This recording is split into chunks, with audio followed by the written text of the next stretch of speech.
तो साल 2024 में आईपीएल 2025 की प्रोबेबली ये लास्ट अपडेट वीडियो हम आपके लिए लेकर के आए हैं, क्योंकि आईपीएल शुरू होने में अभी भी 2.5 महीने का समय बाकी है और उससे पहले चैंपियंस ट्रॉफी भी होनी है और ऑलरेडी विजय हजारे ट्रॉफी चल रही है, इंडिया की बॉर्डर गावस्कर ट्रॉफी भी चल रही है। उसको लेकर के भी तमाम अपडेट आपको चैनल पर मिल ही रहे होंगे। इंस्टाग्राम के ऊपर हमारे विराट कोहली के लेटेस्ट एपिसोड को लेकर के एक शॉर्ट भी अपलोड हुआ है, उसको जाकर के भी जरूर चेकआउट कर लेना। लेकिन आज आईपीएल 2025 की कुछ बड़ी अपडेट निकल करके आई थी, तो हमने कहा कि आपके इस फेवरेट टूर्नामेंट को लेकर के आपके सामने हाजिर हो जाते हैं। तो चैनल को सब्सक्राइब कर लो और नोटिफिकेशन की घंटी बजाना बिल्कुल भी ना भूलना, क्योंकि रोड टू 100 के हमारा चल रहा है और उसके पास हम धीरे धीरे पहुंच रहे हैं। Now without any further delay, देखो सबसे बड़ी अपडेट इस वक्त निकल करके आई है चेन्नई सुपर किंग्स के फैंस के लिए, जहां पर उनके 2 स्टार प्लेयर यानी कि डेवॉन कॉनवे और रचिन रविंद्र कम से कम शुरुआती कुछ मैचेस से बाहर हो सकते हैं, अनअवेलेबल हो सकते हैं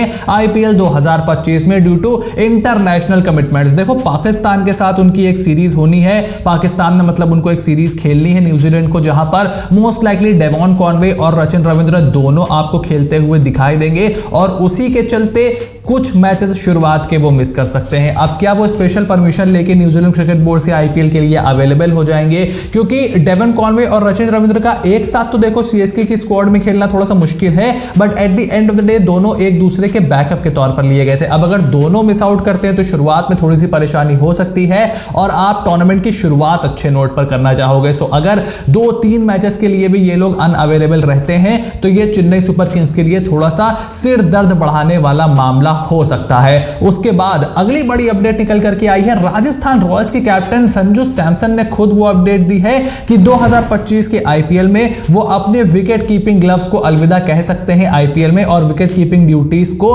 ध्रुव जुरेल को वो सौंपने के बारे में सोच रहे हैं। उन्होंने कहा कि देखो अभी खुलकर तो इसके बारे में कोई बात नहीं हुई है। एबी डिविलियर्स के यूट्यूब चैनल पर जो उनके साथ कोलैब कर रहे थे उस पर उन्होंने बोला था कि भाई एबीडी भाई अभी ऐसे कोई मेरे ऑन एयर तो मैंने नहीं बोला है, बट क्योंकि ध्रुव जुरेल अब इंडियन टेस्ट टीम में फीचर कर रहे हैं as a second wicket keeper, हर जगह वो ट्रैवल कर रहे हैं, अच्छा परफॉर्मेंस भी दे रहे हैं। सो इट इज बेटर कि आप एक यंगस्टर को एक विकेट कीपिंग ड्यूटी भी दे दो, क्योंकि देखो Sanju Samson is already 30 years old और अब उनका टेस्ट क्रिकेट में आना थोड़ा सा मुश्किल भी दिखाई दे रहा है। और एज अ फील्डर अगर आप खेलते हो तो अब अपने बॉडी को, अपने करियर को थोड़ा सा और प्रोलॉन्ग भी कर सकते हो। हाँ, इंटरनेशनल क्रिकेट में T20 and most likely ODIs में वो जरूर खेलना चाहेंगे। T20 में तो संजू सैमसन ने आग लगाकर रखी हुई है। सो एक ट्रिकी डिसीजन जरूर हो सकता है, क्योंकि हो सकता है आप अपने एक कॉम्पिटिटर को ही वहां पर मौका दे रहे हो इंडियन टीम के मुताबिक, लेकिन क्योंकि ध्रुव जुरेल को काफी ज्यादा सपोर्ट किया है संजू सैमसन ने, उनको वो टेस्ट टीम में अच्छा करते देखना चाहते हैं, इसलिए वो मन बना रहे हैं अपनी विकेट कीपिंग ड्यूटीज को अलविदा कहने का और उनको ध्रुव जुरेल को सौंपने का। और उसके बाद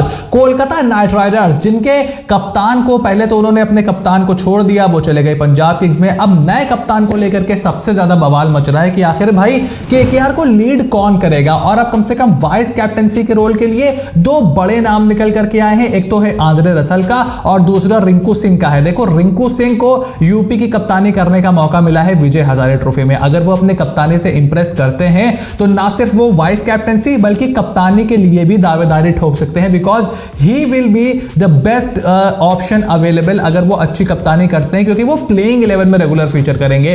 आंद्रे रसल भी फीचर करेंगे, लेकिन वो एक थोड़ा सा ओवरसीज वाला मामला फंस जाता है, फिर फिटनेस इश्यूज भी आ सकते हैं, फॉर्म के इश्यूज भी आ सकते हैं। सो वाइस कैप्टनसी के लिए फिलहाल रिंकू सिंह और आंद्रे रसल का नाम भी निकल करके आया है। कप्तानी के लिए इस वक्त तो मतलब बहुत सारे लोगों का यही मानना है कि वेंकटेश अय्यर और अजिंक्य रहाणे के बीच घमासान है। एक आपका 1.5 करोड़ का बंदा है, बेस प्राइस में एक्सपीरियंस खिलाड़ी है, और दूसरा आपके probably one of the most expensive player है आपकी हिस्ट्री का, मतलब मिचेल स्टार्क के बाद आई थिंक केकेआर के सबसे एक्सपेंसिव प्लेयर वेंकटेश अय्यर ही होंगे। सो उनमें से आप किसको कप्तानी दोगे? Very tricky question. Venkatesh Iyer को आप as an impact player use करते थे, तो क्या आप उनको फिर आप फील्ड के दौरान भी आप मजबूर हो जाओगे मैदान पर रखने का? उनको कैप्टेंसी का कोई एक्सपीरियंस नहीं है। अजिंक्य रहाणे को कप्तानी का बहुत ज्यादा एक्सपीरियंस है, लेकिन भाई वो क्या फर्स्ट चॉइस प्लेइंग 11 में फीचर करेंगे, उसके ऊपर बड़े सवाल हैं। सो काफी सारे इफ्स एंड बट्स हैं, वाइस कैप्टेंसी को लेकर के भी बहुत बड़े बड़े दावेदार हैं। So it will be interesting to see कि कोलकाता नाइट राइडर्स की ये कप्तानी, वाइस कप्तानी किस तरफ जाती है। और उसके बाद लास्ट अपडेट निकल करके आई है मोहम्मद शामी से रिलेटेड, जहां पर चैंपियंस ट्रॉफी के लिए तो देखो मोहम्मद शामी का सिलेक्शन हो इसके आसार बहुत ही कम दिखाई दे रहे हैं, क्योंकि ऑलरेडी देखो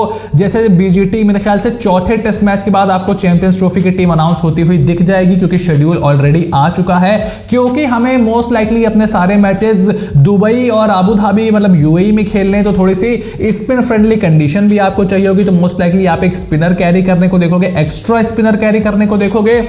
जसप्रीत बुमराह वहां पर हैं, मोहम्मद सिराज मोस्ट लाइकली वहां पर होंगे, उसके अलावा हर्षित राणा एक बड़े कंटेंडर निकले हैं, अर्शदीप सिंह एक कंटेंडर निकले हैं। सो फास्ट बॉलिंग आप थोड़े थोड़े इकट्ठा करोगे और सीधे मोहम्मद शामी को आप इंजरी से ला करके एक बड़े इंटरनेशनल टूर्नामेंट में नहीं डालना चाहोगे। हालांकि आईपीएल 2025 के लिए मोहम्मद शामी फिट हो जाएंगे ऐसी उम्मीद जरूर जताई जा रही है, बिकॉज सनराइजर्स हैदराबाद बहुत ज्यादा बैंक कर रही है मोहम्मद शामी के ऊपर। अगर मोहम्मद शामी का नाम नहीं रहा आईपीएल में, मतलब वो आईपीएल में अवेलेबल ना रहे, शुरुआत के कुछ मैचेस के लिए ही ना रहे, बहुत लेने के देने पड़ जाएंगे सनराइजर्स हैदराबाद को। सो मोहम्मद शामी की फिटनेस इस समय एक बहुत ही हॉट मुद्दा है। इन सभी टॉपिक से रिलेटेड जो भी अपडेट आती रहेगी हम चैनल पर आपको देते रहेंगे। सो चैनल को सब्सक्राइब कर लो, नोटिफिकेशन की जो घंटी है उसको बजाना बिल्कुल भी ना भूलना, ताकि ऐसी कोई भी वीडियो तुमसे बिल्कुल भी मिस ना हो। Stay tuned and I will see you soon in the next video.